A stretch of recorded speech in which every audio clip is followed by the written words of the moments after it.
हम लोग बात करते हैं कि अब वैल्यू भी इंक्रीज होती चली जा रही है, यूनिक वैल्यूज भी बढ़ती चली जा रही हैं, stem and leaf display is not a good option.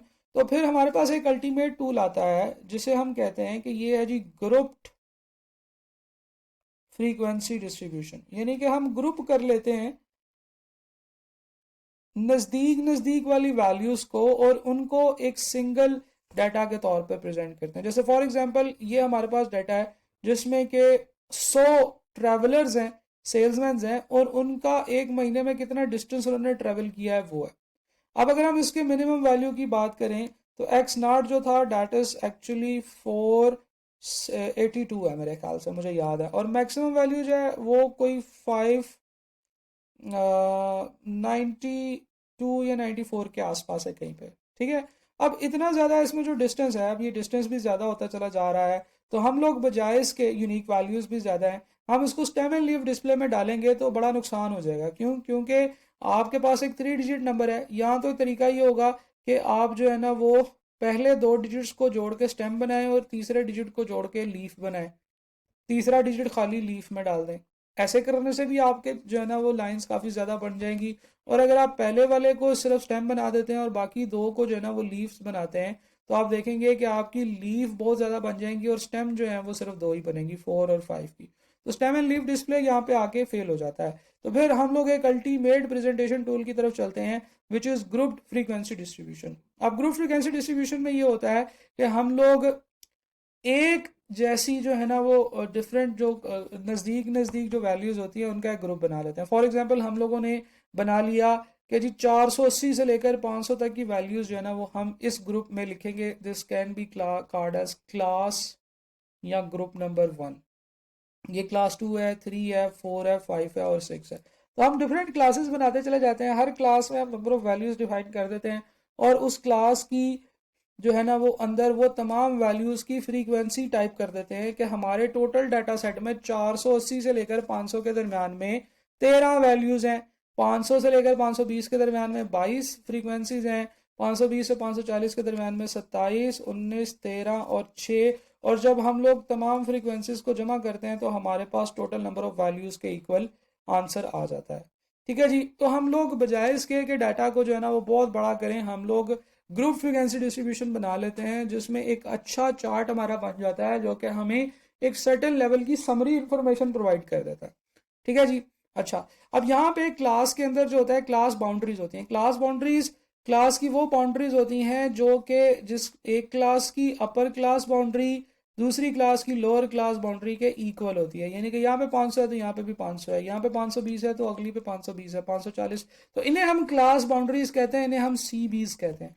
एक और चीज होती है जिसे हम क्लास लिमिट कहते हैं। क्लास लिमिट इज द वो वो ऑब्जर्वेशन कि वो लोएस्ट वैल्यू जो इस ग्रुप में आ सकती है से लेकर वो हाईएस्ट वैल्यू जो इस ग्रुप में आ सकती है, वो इन दोनों को जोड़ के लिखें तो ये क्लास लिमिट बन जाती है। फॉर एग्जांपल अगर हम लोग इन्हीं की बात करें तो ये क्लास बाउंड्री है, तो इसकी क्लास लिमिट जो होगी वो होगी जी 480 से लेकर 499 तक।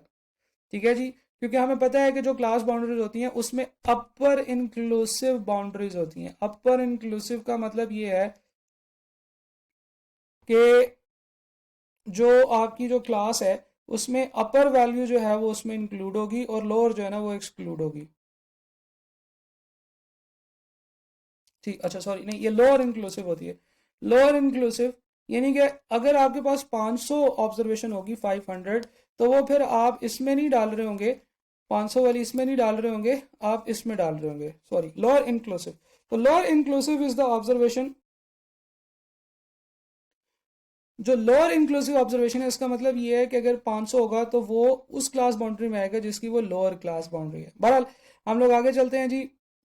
हम लोग बात करें क्लासेस की कि क्लास में प्रेजेंट करने से डाटा हमारा ज़्यादा अच्छे तरीके से प्रेजेंट होता है। क्लास हाइट ये होती है जी upper class boundary minus lower class boundary, और क्लास बाउंड्रीज को जब आप माइनस करते हैं तो फिर आपके पास जो है ना वो क्लास हाइट निकलती है। क्लास लिमिट्स को आपस में माइनस करने से जो है ना वो क्लास बाउंड्री क्लास हाइट आपकी नहीं निकलती। ठीक है जी। हाँ, हमारे पास अगर क्लास लिमिट्स हो और हमने क्लास हाइट निकालनी हो तो हमारे पास दो कंसेक्टिव क्लासेस की जो क्लास अपर क्लास बाउंड्री है या लोअर क्लास बाउंड्री है, उनके दरमियान का डिफरेंस निकालना पड़ेगा, then we will get the class height. बहरहाल क्लास हाइट जो है ना वो आप क्लास बाउंड्री से निकाल सकते हैं। मिड पॉइंट जो होता है वो अपर क्लास बाउंड्री और लोअर क्लास बाउंड्री को ऐड करके 2 पे डिवाइड करने से आता है, this is the mid point. इसी तरीके से लेस देन कम्युलेटिव फ्रीक्वेंसी और मोर देन कम्युलेटिव फ्रीक्वेंसी, ये दो फ्रीक्वेंसीज ऐसी होती हैं जो कि डिफरेंट कैलकुलेशंस में इस्तेमाल होती हैं, कुछ ग्राफ्स में भी इस्तेमाल होती हैं, तो इनका कॉन्सेप्ट ज़रूरी है। लेस देन कम्युलेटिव फ्रीक्वेंसी का मतलब ये है कि frequency of this class and all classes जो कि इससे नीचे हैं, इससे छोटी हैं, ठीक है जी। फॉर एग्जांपल क्लास नंबर 3 है तो इससे पीछे ही है, इसके नीचे कितनी क्लासेस होंगी, क्लास 1 और 2। तो लोअर क्लास बाउंड्री मतलब सारी क्लासेस वो वाली लेस देन कम्युलेटिव फ्रीक्वेंसी में वो वाली फ्रीक्वेंसी आती है जो से ऊपर वाली क्लासेस की होती है, और ये वाली क्लास। तो हम लोग क्या करेंगे कि पहले 13 लिखेंगे, उसके बाद उसमें 22 ऐड करके 35 कर देंगे, 27 ऐड करके 62 कर देंगे, 19 ऐड करके 61, और इस तरीके से जो है ना वो हम लोग करते चले जाएंगे, ठीक है जी। अच्छा, इसमें एग्जामिनर सवाल पूछता है कि जनाब बताएं कि less than cumulative frequency of last class किसके इक्वल होती है, तो हम कहेंगे less than cumulative frequency of last class is equal to the total frequency. अच्छा, एग्जामिनर ये भी पूछ सकता है कि फर्स्ट क्लास की लेस देन कम्युलेटिव फ्रीक्वेंसी 13 है, तो इस क्लास की अपनी फ्रीक्वेंसी क्या होगी, तो हम कहेंगे वो भी 13 है, क्योंकि ये दोनों आपस में सेम होते हैं और ये दोनों आपस में सेम होते हैं, ठीक है जी। अच्छा, इसी तरीके से मोर देन कम्युलेटिव फ्रीक्वेंसी का मतलब ये frequency of this class and all classes which are more या अबव देन दिस क्लास। तो एक क्लास के लिए जो टोटल फ्रीक्वेंसी होगी, हम सबसे पहले क्या करेंगे, हम लोग जो है वो नीचे से फिर शुरू कर देंगे, ठीक है जी। 6 को लिखा 6, 6 में 13 ऐड किया 9 बना, 9 में 19 ऐड किया तो 38, 6 में 13 ऐड किया 19, 19 में 13 38।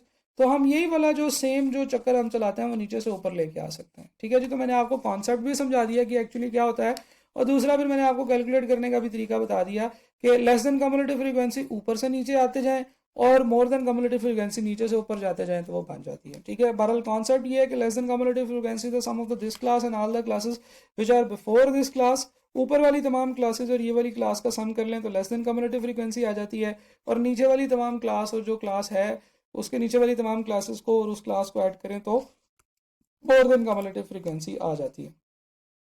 रिलेटिव फ्रीक्वेंसी जो होती है RF, उसे हम कहते हैं, रिलेटिव फ्रीक्वेंसी का फॉर्मूला होता है कि एक क्लास की frequency divided by total frequency, तो उसे हम रिलेटिव फ्रीक्वेंसी कह सकते हैं, जो कि आपके पास यहाँ पे आ रही है। एग्जामिनर सवाल पूछ लेता है बताएं जी रिलेटिव फ्रीक्वेंसी का सम करेंगे तो क्या आंसर आएगा, हम कहेंगे रिलेटिव फ्रीक्वेंसी का सम करने से आंसर हमेशा 1 के इक्वल आता है। अगर 1 नहीं आ रहा तो इसका मतलब है कि कोई रिलेटिव फ्रीक्वेंसी की कैलकुलेशन गलत की हुई है, या किसी एक क्लास की फ्रीक्वेंसी को हमने कंसिडर नहीं किया हुआ या उसकी फ्रीक्वेंसी फाइंड आउट नहीं की है, ठीक है जी। तो this is the basic concept of group frequency distribution. हाँ, ग्रुप फ्रीक्वेंसी डिस्ट्रीब्यूशन में mean, median, mode, standard deviation, variance वगैरह कैलकुलेट करने के फॉर्मूले हम लोगों ने बिल्कुल शुरू में देख लिए हैं। So this was the thing जो कि हम लोगों ने यहाँ पर डिस्कस करनी थी।